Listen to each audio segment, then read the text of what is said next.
They called it unsinkable, the most advanced ship ever built, a floating monument to modern progress. And then, on its very first voyage, it vanished into the Atlantic. Officially, the Titanic struck an iceberg.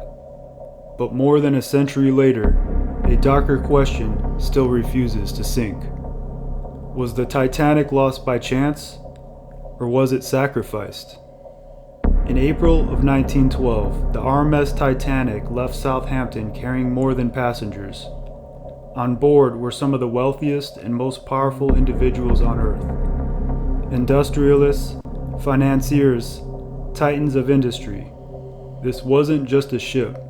It was a concentration of influence crossing the Atlantic in a single night.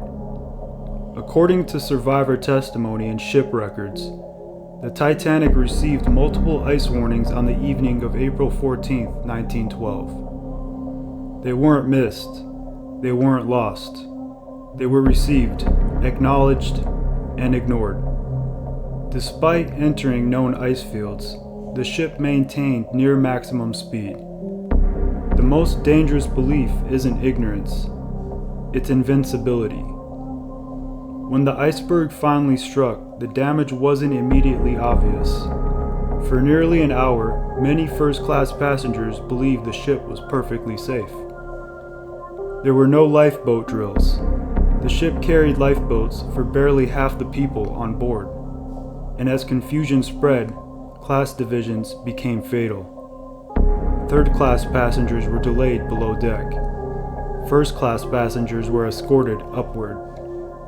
The survival statistics are brutal and undeniable. The Titanic was presented to the world as a British marvel, but behind the flag and the branding was a different reality. One that is documented in corporate records. The White Star Line, which operated the Titanic, was controlled by the International Mercantile Marine Company, a US-based shipping trust. And the majority shareholder of that trust was J.P. Morgan. This ownership structure is historically documented. Morgan wasn't a distant investor.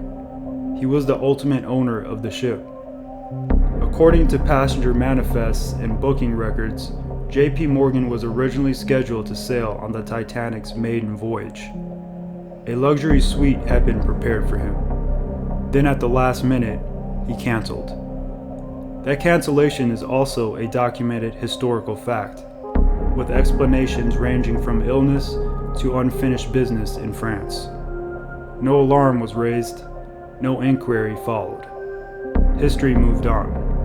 But Morgan wasn't just a passenger who didn't sail. He was the documented owner of the ship, and he lived to see what came next. Among the dead were names that weren't just famous, they were financial gravity. John Jacob Astor, one of the wealthiest men on earth. Benjamin Guggenheim, hired to a mining empire. Isidor Straus, co-owner of Macy's.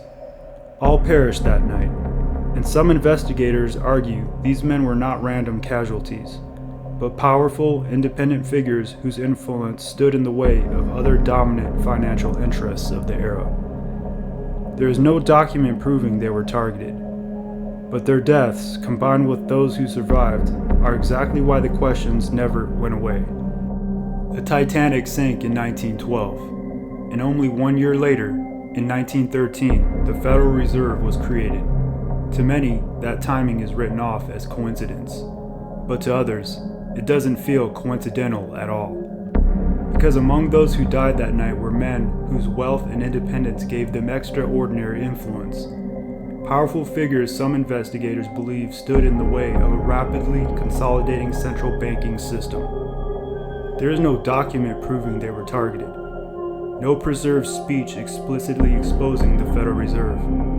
But there is a pattern people point to. Independent financial titans removed from the board, followed by the birth of a system that centralized financial power like never before. Coincidence or consequence?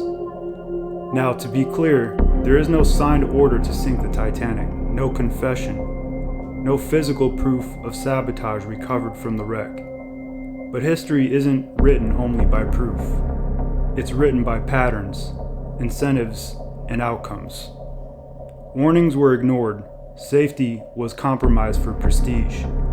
Speed mattered more than caution. And when the dead were counted, no powerful institution collapsed. No elite figure was held accountable. The system survived. The people did not. Detailed historical reconstructions show how decision after decision compounded risk.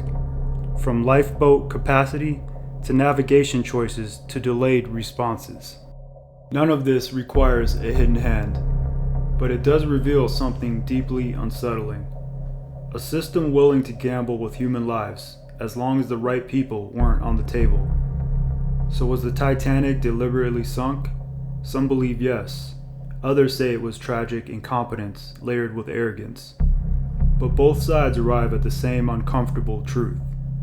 Power insulated itself and advanced. The Titanic is remembered as a tragedy, a romance, a cautionary tale about icebergs. But perhaps it was something else, a warning about systems that declare themselves untouchable. Because every time humanity builds something it insists cannot fail, it eventually does. And the cost is almost never paid by those at the top. If this perspective made you think, like the video, share it, and subscribe for more short documentary investigations that challenge the official narrative. Because history doesn't repeat itself, it rhymes. And if you're not paying attention, you'll never hear the impact coming. Remember, you're either the lion or the sheep.